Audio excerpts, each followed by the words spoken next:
It's so nice to be here with you guys. I hope everybody's warm and cozy since it's such a wintry day outside. Yeah. First of all, I wanted to thank you for inviting me to your book club because Neva Bean came out in September, but because of COVID, I haven't had a chance to really talk with many students about the book. I've done some virtual school visits, but in most of those cases, the students have been muted. So I wasn't really able to actually have a conversation with them. So today is really the first time that I'm able to chat with some young people about the book. So I wanted to thank you for giving me that opportunity.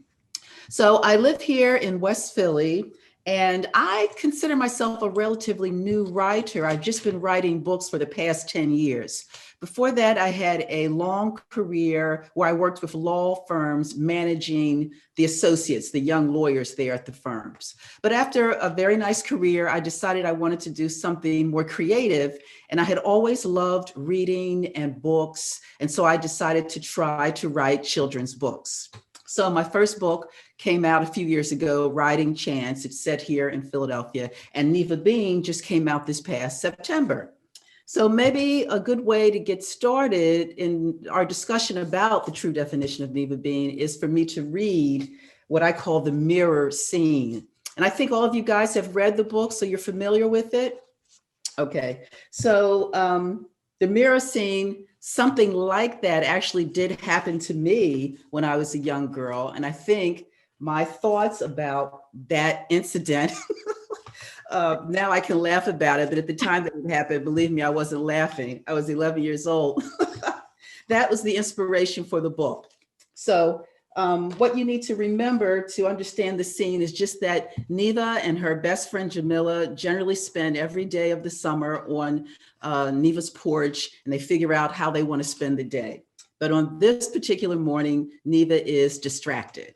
So I'll just read, not the whole chapter, just a part of it. There's an awkward silence between me and Jamila, and she's the one to break it. Okay, Neva, she says, standing up, talk to you later. I lower my eyes as if I'm fascinated by something in the garden. I don't say anything to stop Jamila from leaving because something's pulling me back into the house. Something having to do with Michelle Overton and my profile. I need to see it again. My profile, that is. I need to check it out. I've only done this about 8 million times this past week since I got my bra. I don't hear anybody upstairs, so the coast must be clear. The problem is the mirror in my room is too small. So is the mirror in the bathroom. I need a bigger mirror to really check everything out, so I go into my grandparents' bedroom to the biggest mirror in the house. I stand in front of my grandparents' bureau and smile. I love the way I look, starting with my new do, my twist. So I gently pat my hair before turning to the side to admire my body. I lift my lavender t-shirt so I can see the glorious white cotton status symbol against my walnut flesh. Yeah, I'm all that. Michelle Overton might be going to high school, but she's got nothing on me. I admire myself from the front, from the back, from the left, and from the right. I do this over and over again until I am dizzy. I don't know how long I have been posing when the door to my grandparents' bathroom flies open and Clayton falls out. He screeches, screams, shrieks, hollers, and howls his way across the room. Clay is laughing so hard he can hardly walk. Do you hear what I'm saying? His eyes are sealed shut as he gasps for air, struggling to regain control of his heaving shoulders. He falls to his knees and bangs his right fist on the floor like a judge trying to keep order in his court. He staggers to his feet and roars past me without saying a word. And I see someone laughing.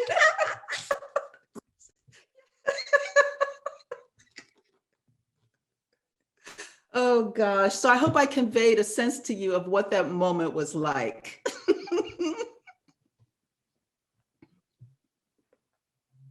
So we do have some questions that came out of that particular scene because it seems so central. Right. And yeah, Chloe, you have a question, right? Go ahead.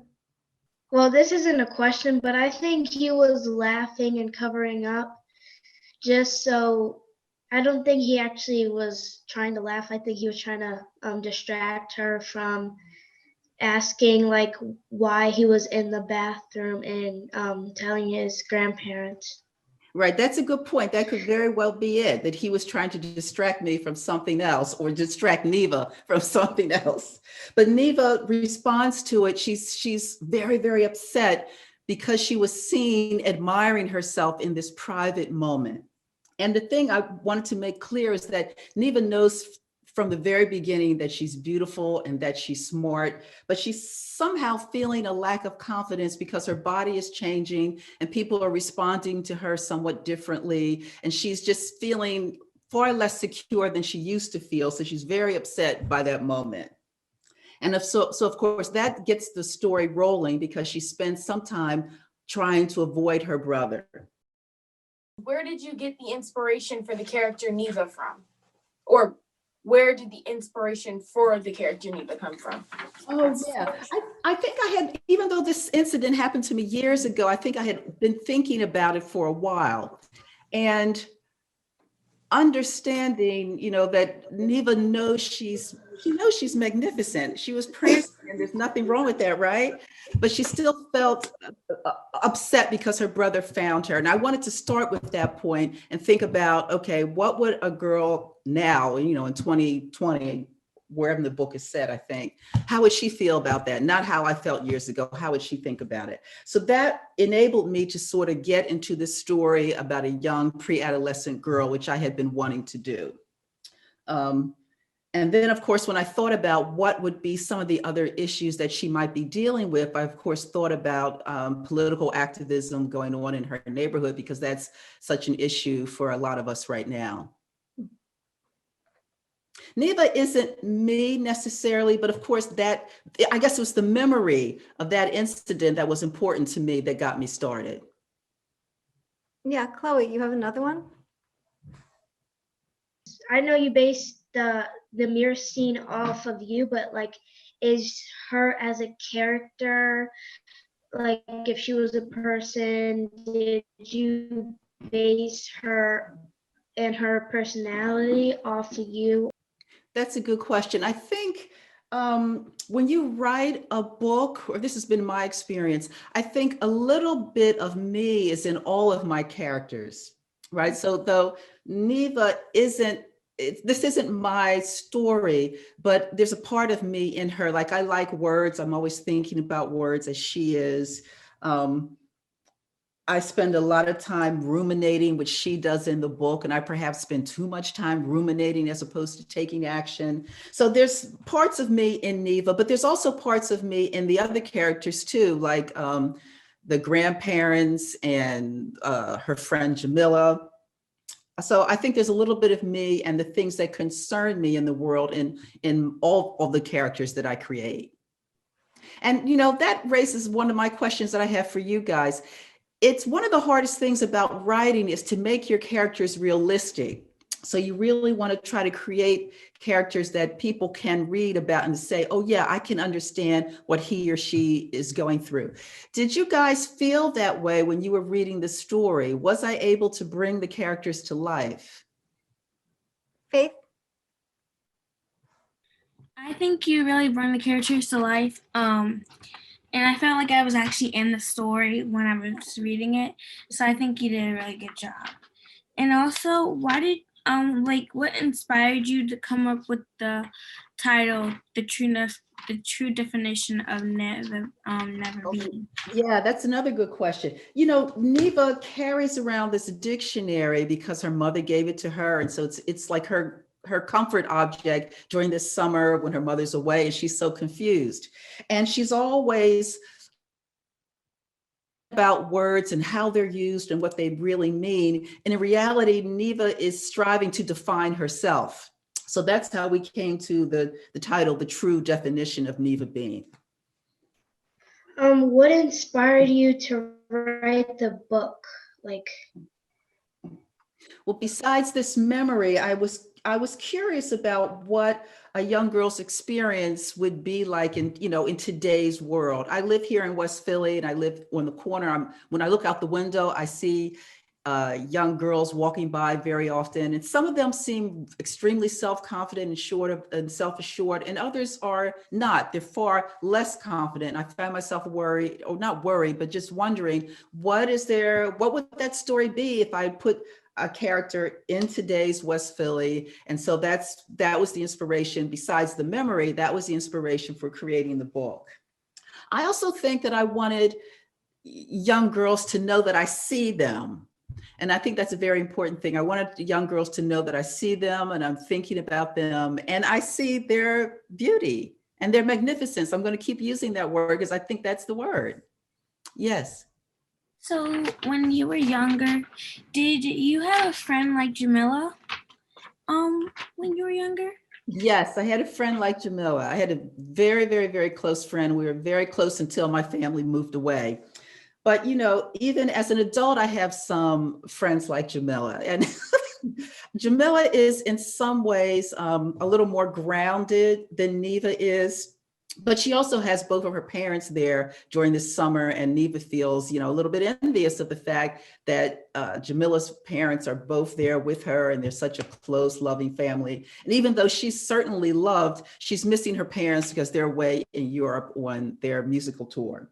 And that leads me to another question that I had for you guys. How did you feel about the mother-daughter relationship between Neva and her mother? I think it was really strong.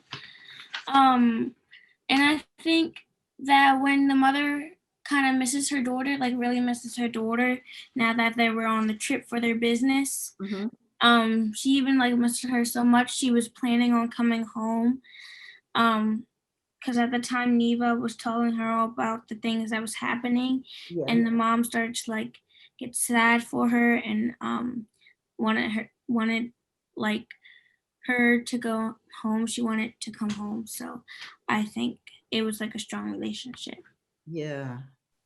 Even though they were far away, it was very, very clear that they were close to each other, and they will even that was very clear, but that they, you know, love each other and they have a very strong bond and connection to each other.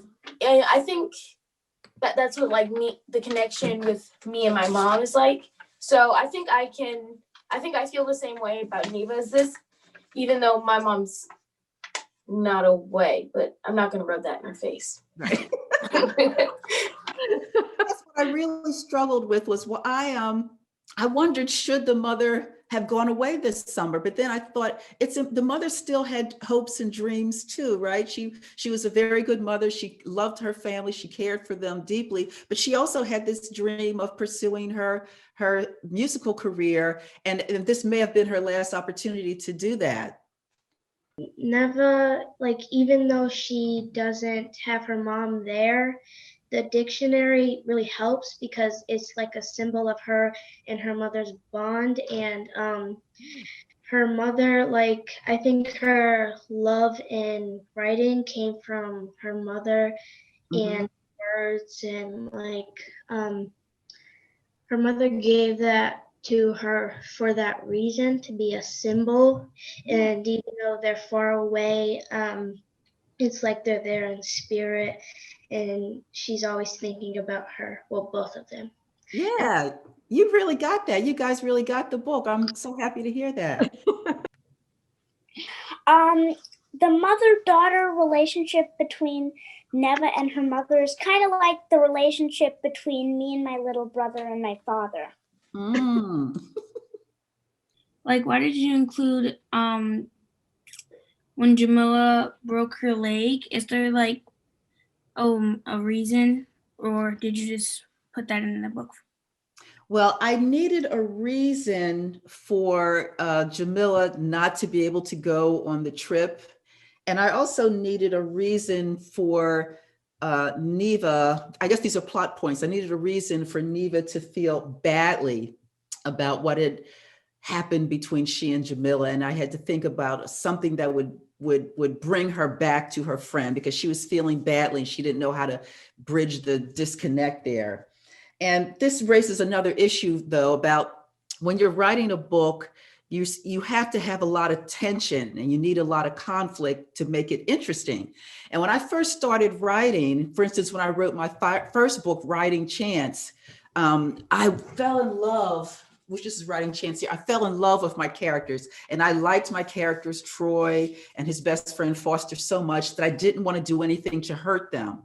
And so I was in a group of other writers, and we would share one another's work and provide constructive criticism. And at one point, someone said to me, Christine, I know how you feel about your characters. You love them so much, you don't want to hurt them, but you have to hurt them in order to make the story interesting. You have to put them in a difficult situation.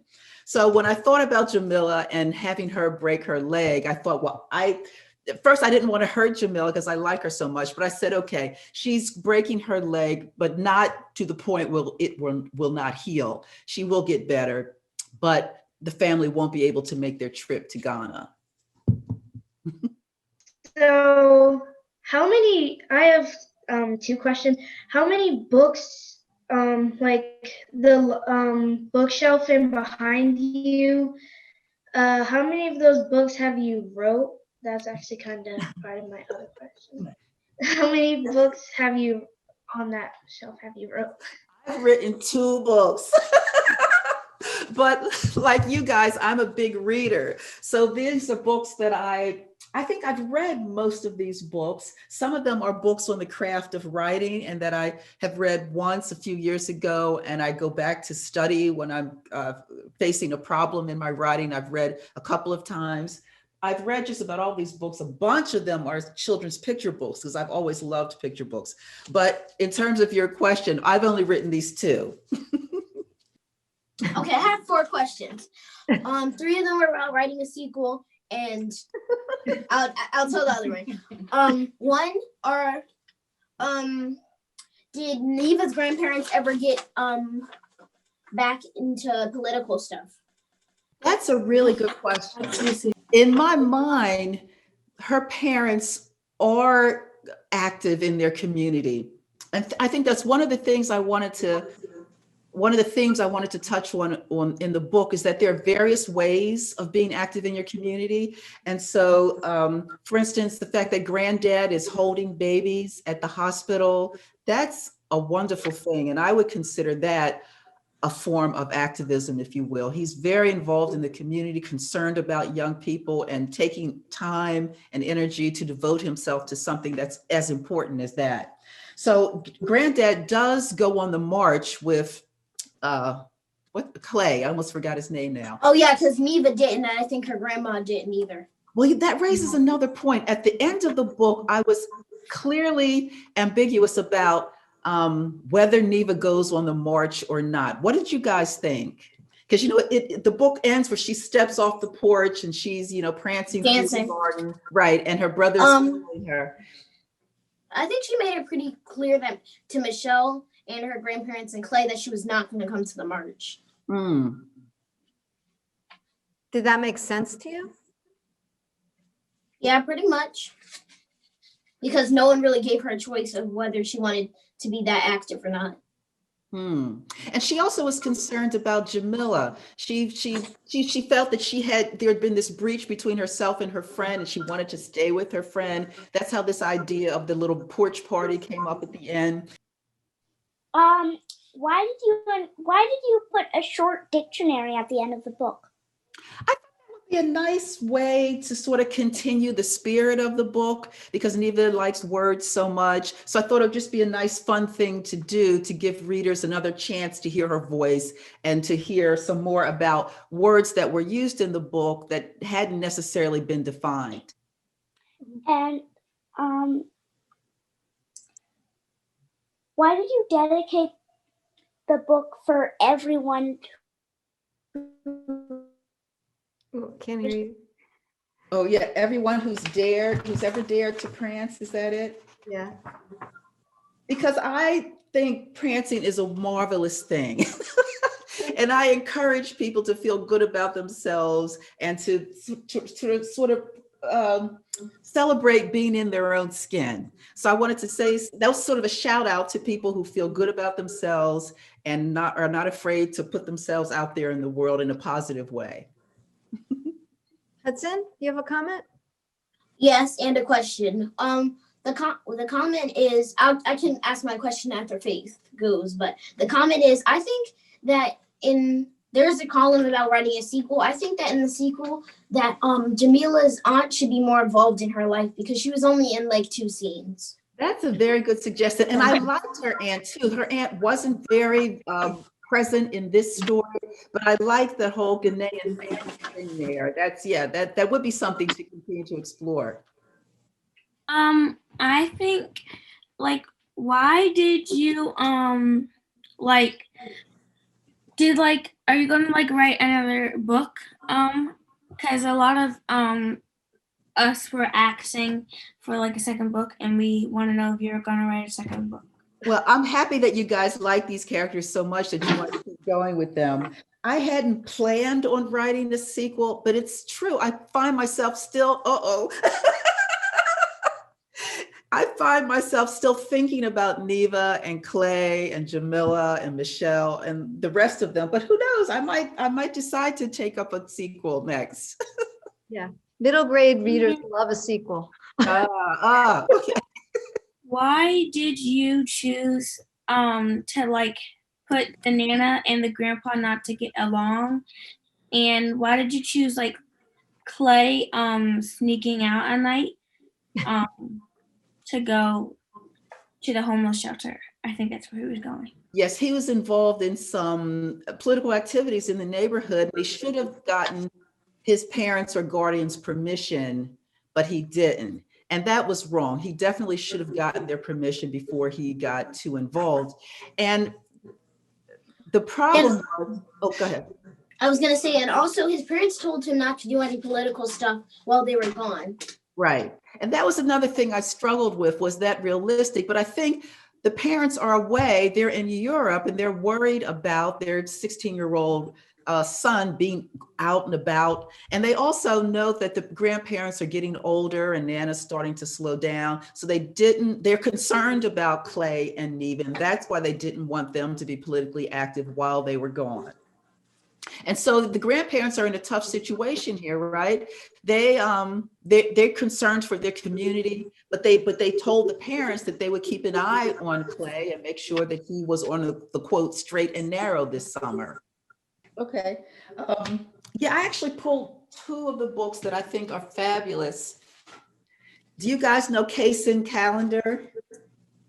Kaysen Callender lives here in Philadelphia. Kaysen just won the National Book Awards for King and the Dragonflies.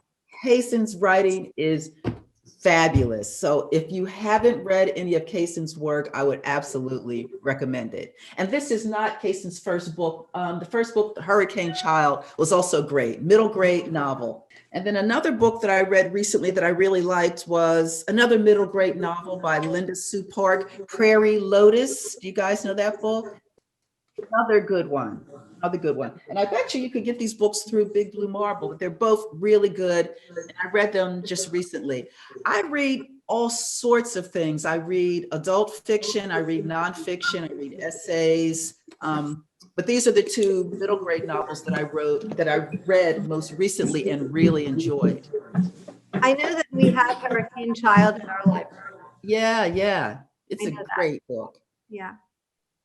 Do you think you know like how much books like you have read over like maybe in like 2020 or like in the summer? Maybe like a prediction of books, and maybe like something that you have a goal of getting to a book, how much books you want to read?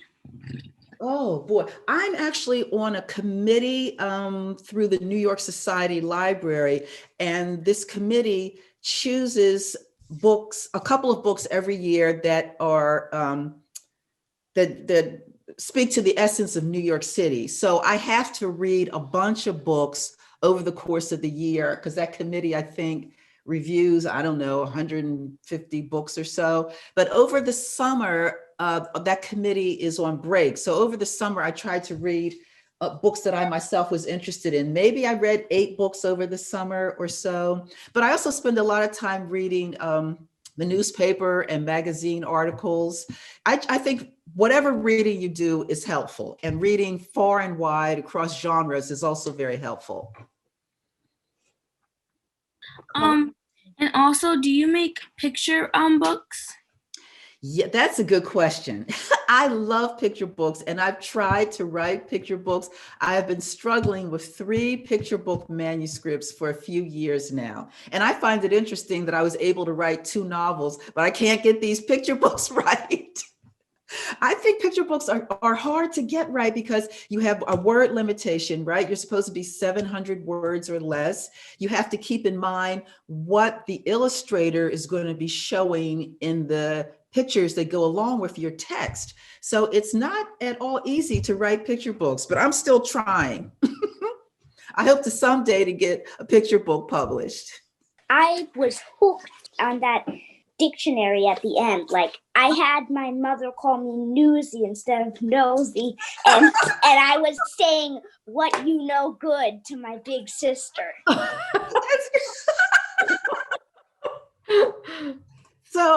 So the dictionary really works, because I was worried that the kids wouldn't know that what you know good. Where did that come from? That's an old phrase that granddad used, but okay, if you're bringing it back.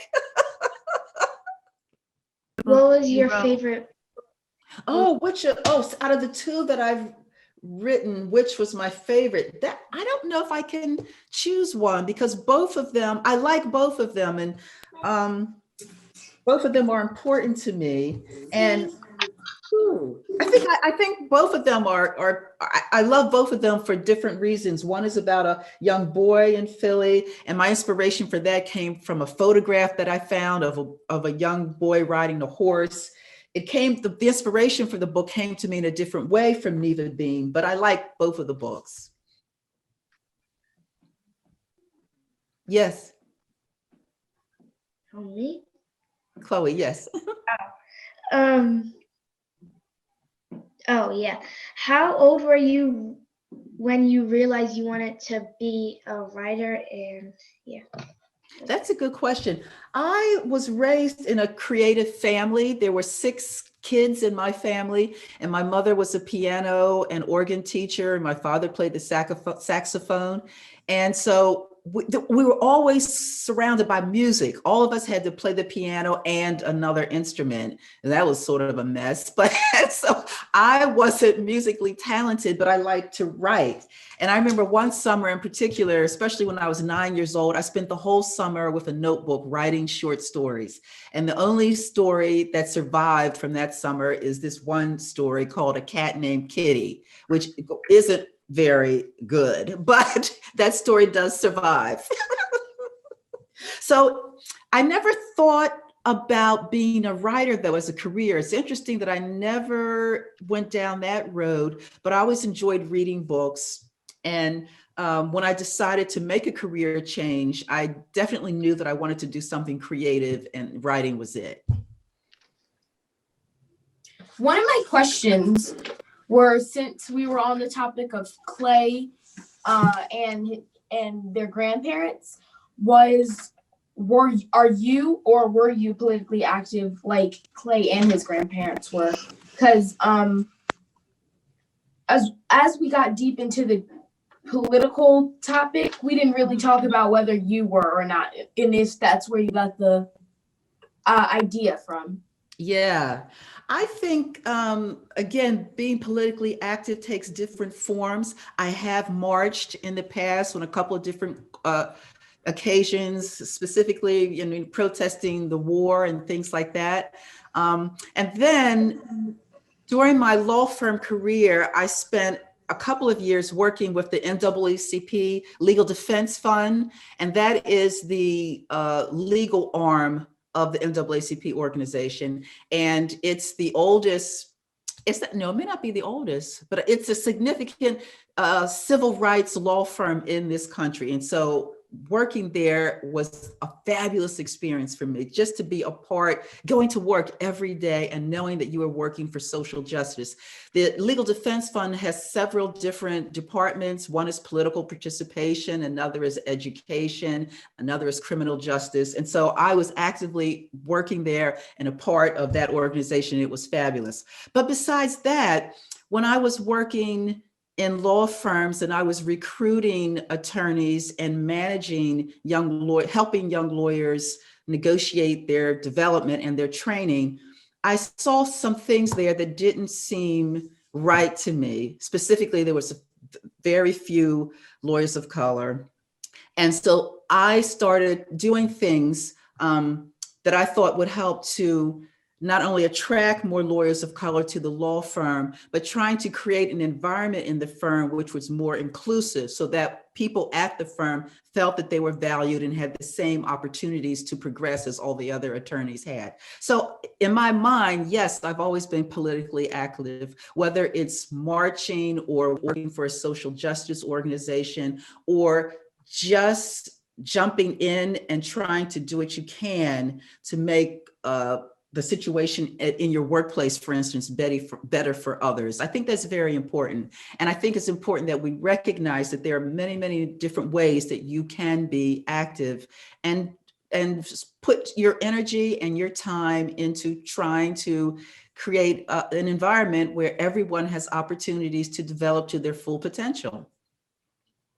Do you have any books that you could recommend or suggest for us to read as kids?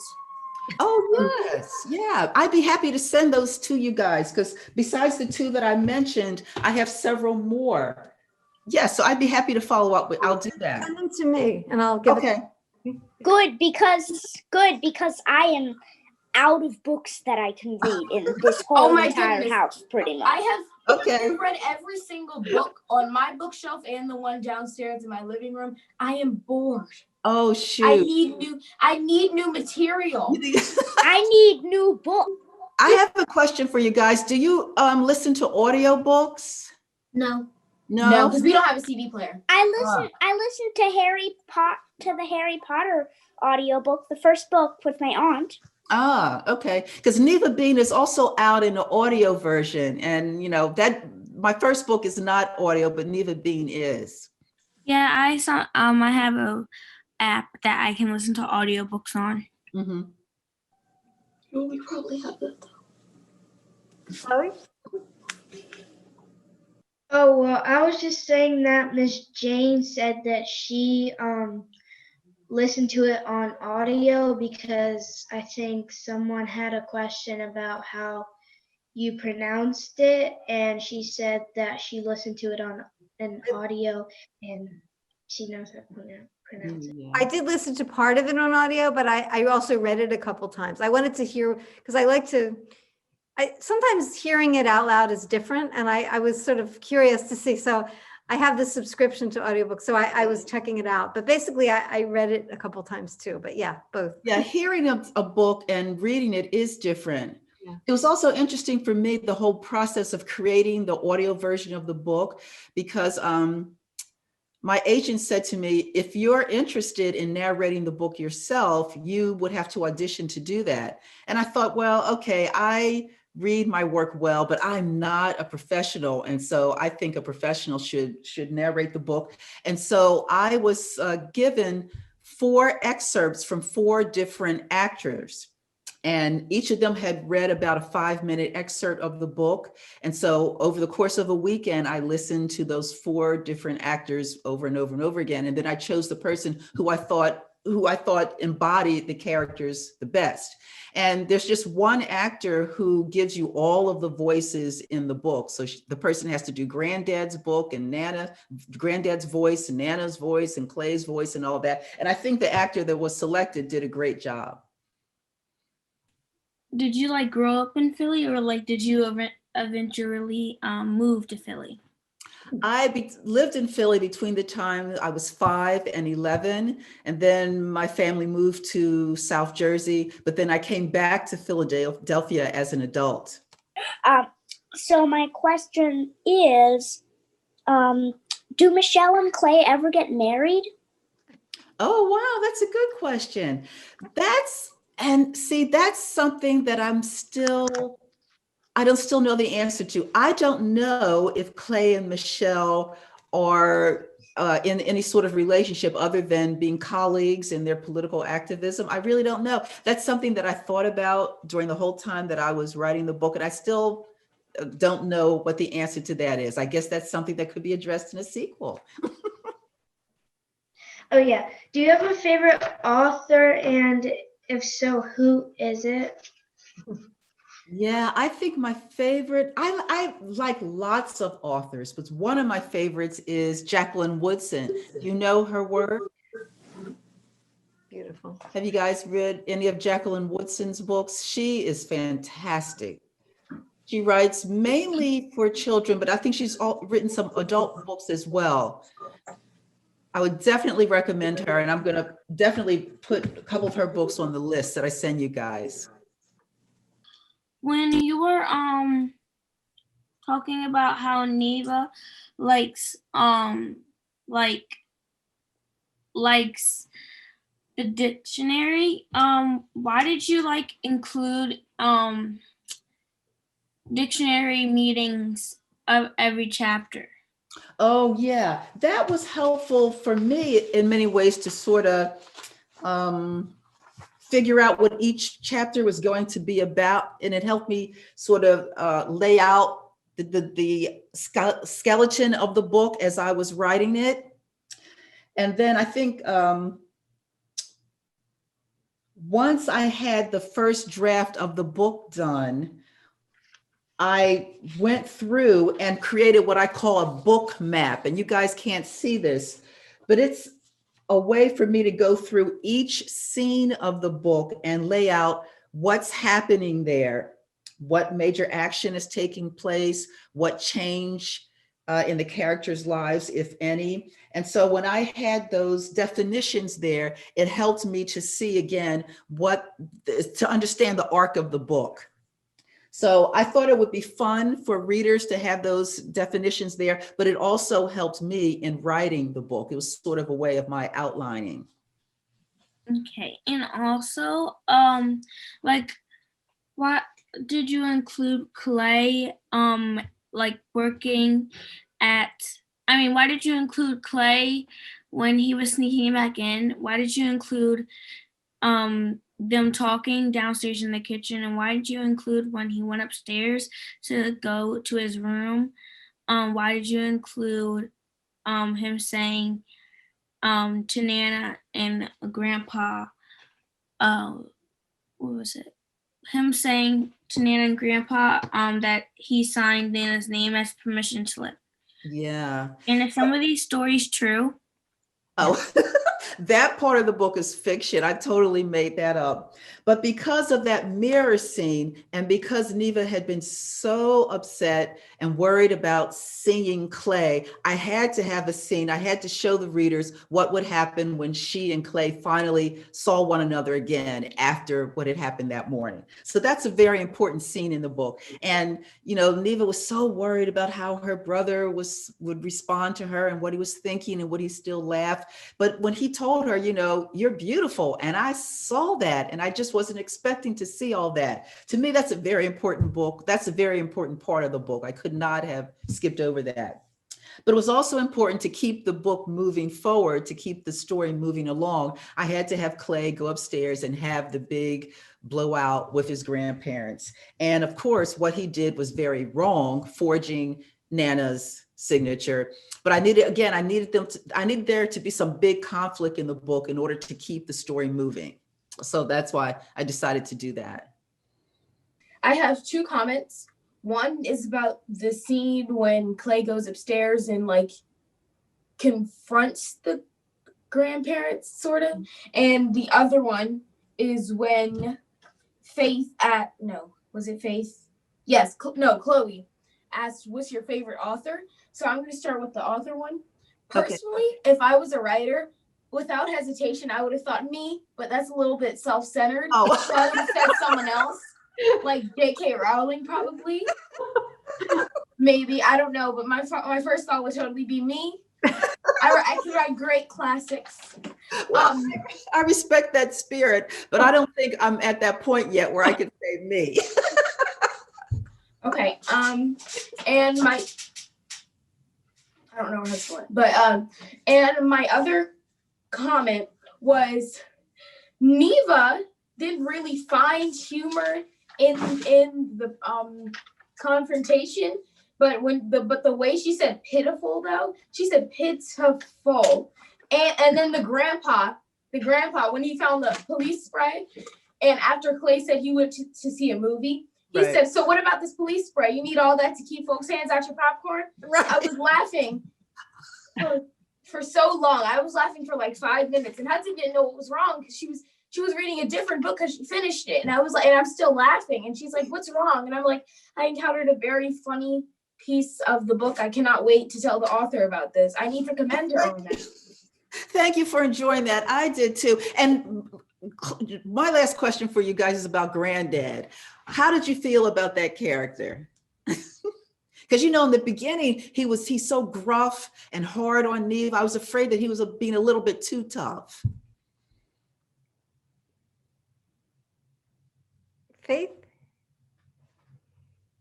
I think I feel like when we talked about this as a class, that Granddad was kind of scared for Neva to grow up because he had so much memories with her when she was a little bit younger. And now that Neva's like 11 and 12, she's growing up now.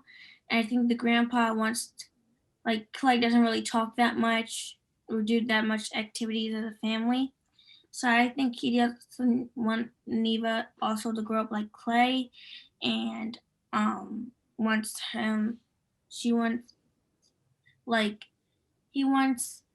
her to like kind of stay a child for the rest of her life, but he's kind of scared. Like he makes her curfew like 9 o'clock, I think, and like stuff like that. And I just don't think he was ready for her to grow up.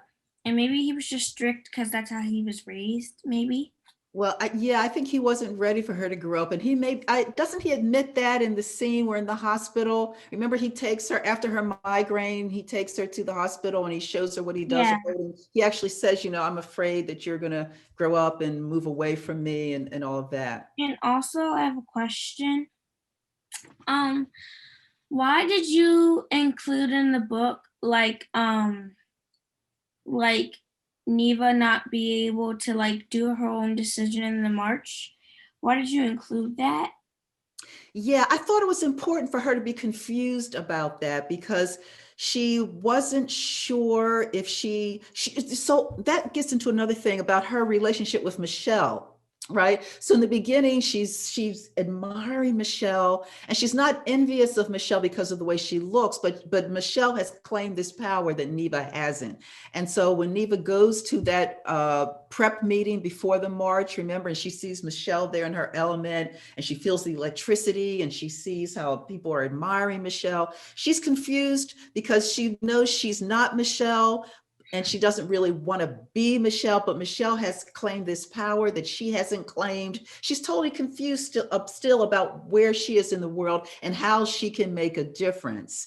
And then later, towards the end of the book, she realizes that she doesn't have to go to the march in order to make a difference. She can make a difference by bringing her family and friends together on her front porch. She's got Jamila, her friend there, who's got this broken leg. She's got her Nana, who is starting to is aging and can't necessarily go out on marches anymore. And so Neva comes up with this idea of bringing them all together in the front of their house at that garden that they all love, handing out water to people in the neighborhood who are going on the march. So she's showing another way of being active and she's bringing everybody together. And I have one more question left. If you could like design maybe like if you would like want to design a picture book and like maybe like a picture book of like yourself, kind of like Neva, like if yourself with like a cover, if you like could design a cover, and like what would you put on it, and like what, like, if you could like put something in your hair, like Neva's, or like, what would you put, and what would be like the name if you were writing a new book and you were designing a book about you? A book about me. That's a fabulous question. And how would Ooh, your cover of your book look what would the cover of the book? Oh, if you could design it? well, first of all, I'm a terrible visual artist, so the design would have to be something abstract. But maybe it would have something to do with prancing and feeling good about yourself. So maybe there would be, I don't know, some record player. I know that's old, but something on the cover, you know, with some music there and some sign of strength and courage and having fun. Because also A peace sign? all this too. She said A peace sign? Yeah. Just we're gonna have to stop because it's now it's time. It's 5:30 and we could be talking all night. But I just want to thank Christine Kendall for talking with us about her book. You can tell the kids really enjoyed the book. And so thank you so much for talking with us. We were really excited to have you with us in our little book club. So Thank you. This was great. And I really want to thank you guys again, first of all, for reading the book, but also for giving me this feedback, because this is so important. You know, I spent a year and a half working on this book, and you hope that people will get it and that they'll enjoy it and that they'll learn something from it and have fun with it. So it's nice to know that you guys did get my little pieces of humor and that you understood the characters and that you enjoyed reading the book. So it's I really, I like the judge part. okay. all This right. was so much fun for you. Thank you so much. And everybody be careful with the snow. Bye. Have a good Thanks so night. much, Christine.